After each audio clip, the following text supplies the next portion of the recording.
Hello everyone, my name's Hunter and this is Chasing Gold, a sports themed show about the UFC. I'll be doing 8 episodes about each division, and I'm going to start with the lightest, Flyweight at 125. So let's get into it.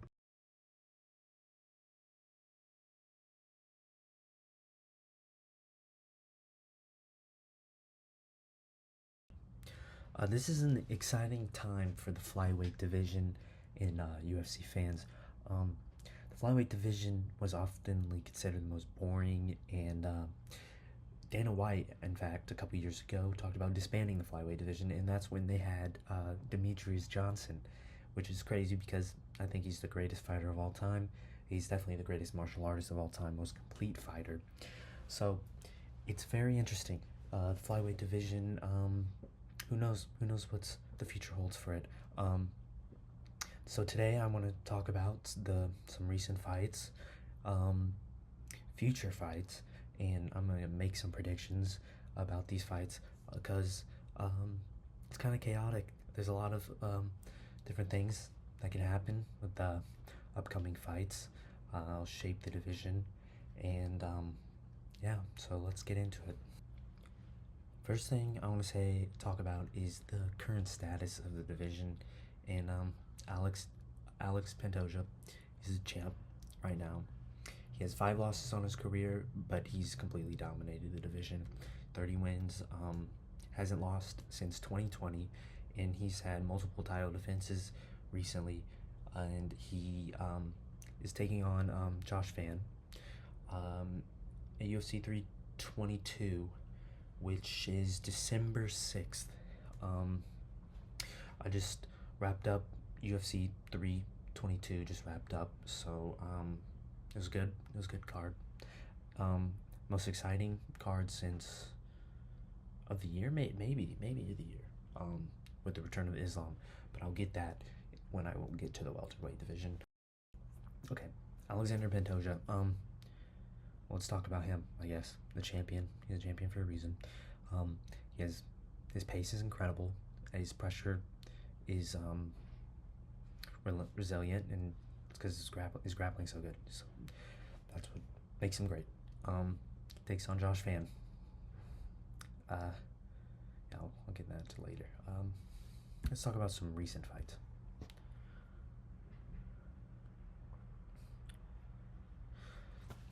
Well, we want to talk about some recent fights. Let's talk about Brandon Moreno. But he takes on Tara.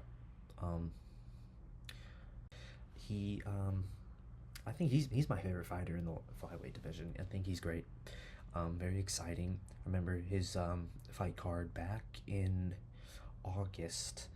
Well, he had a fight night, completely dominated. He lost his first fight. He was undefeated. Take on another undefeated prospect, gave him his loss, bounced back, and now he's taking on Moreno in the same card, 322. So it'll definitely be exciting to see that because well, I'm rooting for Tara, but depending on how he does, I mean, the winner of this fight should fight for the title again. And if Moreno wins, gonna complete the trilogy maybe with Pantoja, but Pantoja still has to beat Josh Fan, so that's fun. All right, so recapping some recent fights, I want to talk about champion Alexander Pantoja. Last fight was in June. Yeah, it was against Kai Kara France. He submitted him round three submission. I think that was his fourth title defense, or yeah, fourth title defense. I mean, we talk about it's only his third or fourth, but he's completely ran through the division since 2020 when he's first lost. He's worked his way up since and has ran through the division. So some people consider that boring, but now we got prospects like Joshua Van, Tara again. So some good up and comers, young fighters that are really skilled. So Pantoja looking for that next title defense against Josh Fan, and the young athlete a loss. It'd be a big learning moment for Josh Fan. This is huge for Josh Fan. If we look, this is his third fight of the year. last fight was it no, it was June. It was June. Brandon Royval, yeah, he decision, and then before that, he fought earlier in June, with a third round knockout against Bruno Silva. Yeah, so I mean he respectively worked his way up the rankings, earning that number one rank, and he deserves this title shot. I mean, he's he's the youngest guy. This if he wins, if he beats Pantoja, he will be the youngest champ. But I'll get into that later when I talk. Alright, so I know I've been kind of flirting with this 322 card in these future fights, but I want to kind of come back and look at the rankings a little bit, recover the rankings. Pantoja's champion, Van 1, Moreno the 2, Brandon Royval, I mentioned him earlier, and Army Albis, and then there's Tara at 5. Yeah, and we want to talk about some jumps in the ranking, or some drops in the ranking. Alex Perez, big loss to Asu, big loss. Drops in the rankings. Maybe, I mean, he's a legend, UFC legend. Kind of ruins his last shot at a title run, but it is what it is. The younger guys came through and worked his way up the rankings. Alright, so that's a brief recap of the rankings, and now I really just want to talk about this 322 card, man. So it's gonna be a great card. The Pantoja, Van, and Moreno and Tara, but I mean those two fights, both on it, and none of them are the main event. Like, both of those respectively on their own card. It could be a main event on another card, but that's the Merab versus Peter Yan fight. Also gonna be, I would love to talk about that in the bantamweight division. Merab is insane. It'd be cool to see him try to go for could move up to another division, but that's for a later video, I guess. Pantoja versus Van. Man, I don't think Joshua Van is gonna win. I think Pantoja is. I mean, if it's tough to say. I think it's tough to say. Pantoja, I think he's wins by decision. I think it goes all 5 rounds. If Van wins, I think it's going to be a knockout. I think it's gonna be a knockout. If he wins, I think it's like a round 3 knockout. Pantoja, man, yeah, he's kind of had a grip on the division for years. Like I said, he ran through the division, and yeah, I mean, if Van wins, it'd be very interesting to see. Or, well, actually, the Moreno versus Tara fight is before, so this fight is gonna determine who gets the next title shot. Tara, I think Tara wins. I think Tara beats Moreno. I think he's young. He's just great. He's a great fighter. Like I said, I watched him in grappling earlier in August, and man, he was good. He was really good. He's 25. He's really young.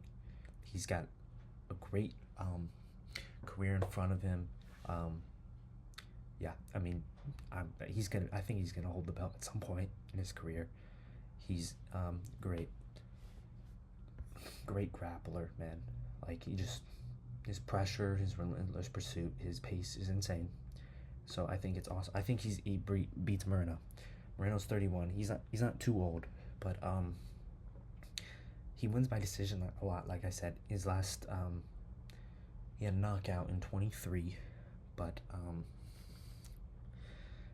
since then he lost in Pantoja, and then he's had a couple decisions. So I mean, he's worked up a resume again. If he wins, I think he should fight Pantoja again for the time. I mean, whoever it is, but Pantoja. It would be interesting to see them complete the trilogy. Um, Pantoja has Moreno's number. He's beat him twice. Um, I think if they fight a third time, Pantoja beats him again. So I do not want Moreno to win, and I don't want Pantoja to win.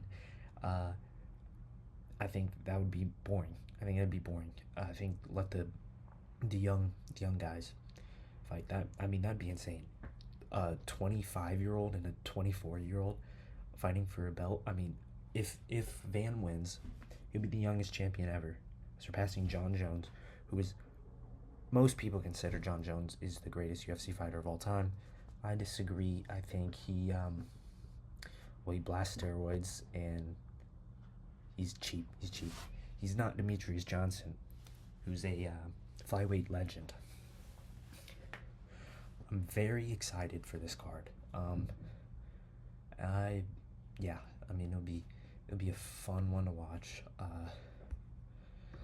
So I guess my final predictions is Tar wins, and he's gonna get the belt, or he's gonna get the next title shot, and he's going to be fighting either Van or Pantoja for the belt. Like I said, Pantoja might win by decision. I don't know.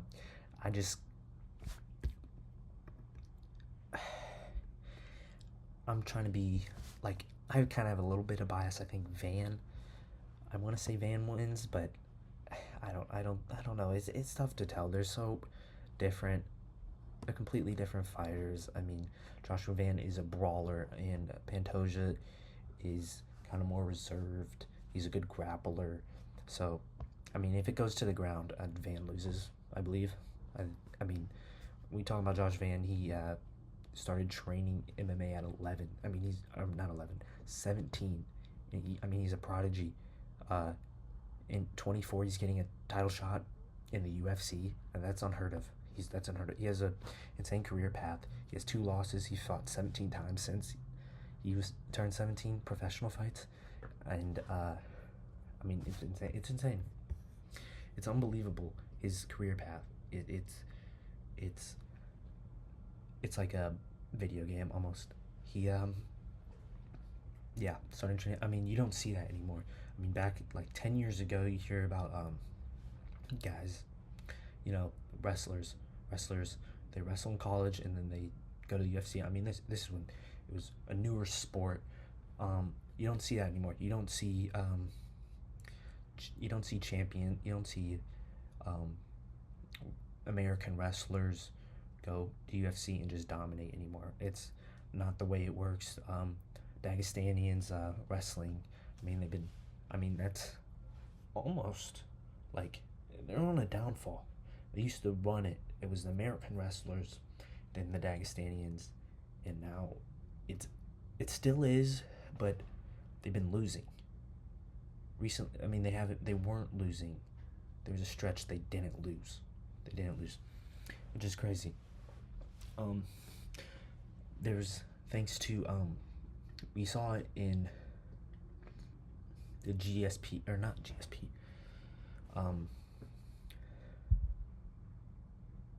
Never mind. I'll probably cut this out.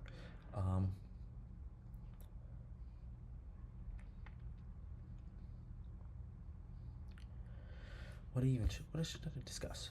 Here we go.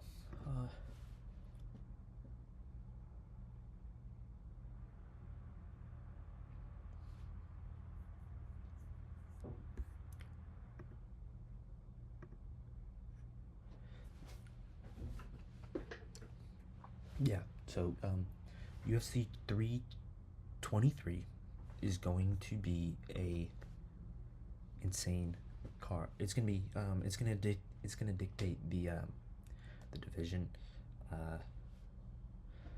for years to come. After that, I mean, there's prospects. I don't think there's another. There might be a. I don't know if there's any other flyweights on the card. Definitely not in the main card. Maybe some prospects in the early prelims. I don't think so though. It's gonna dictate the division. We'll see what happens. So like I predict Tara wins, and then Pantoja wins. Pantoja for the next title shot. But I'm hoping for a Vantara fight. I I think the UFC fans would really enjoy that. I mean, just two exciting young talents, and that'd be a great rivalry. I mean, they're both 24, 25, and have them. I mean, for the next 10 years, I'm sure they can complete a trilogy. That'd be insane and exciting. So, lots of cool things going on in the flyweight division. It's it's unpredictable. It's stacked right now, and it wasn't like that a long time ago. I mean, there was Demetrius Johnson, the GOAT. He had like 13 title defenses. I mean, no one else really competed with him except when he lost to Henry Cejudo, which he didn't lose that fight. Um, next year will be interesting to see because this card is going to dictate the rest of the division for years to come. It'll be exciting to see what happens next year because of this card. Maybe some super fights. Yeah. So this was Chasing Gold. That was the recap of the flyweight division, and I'll see you in the next one.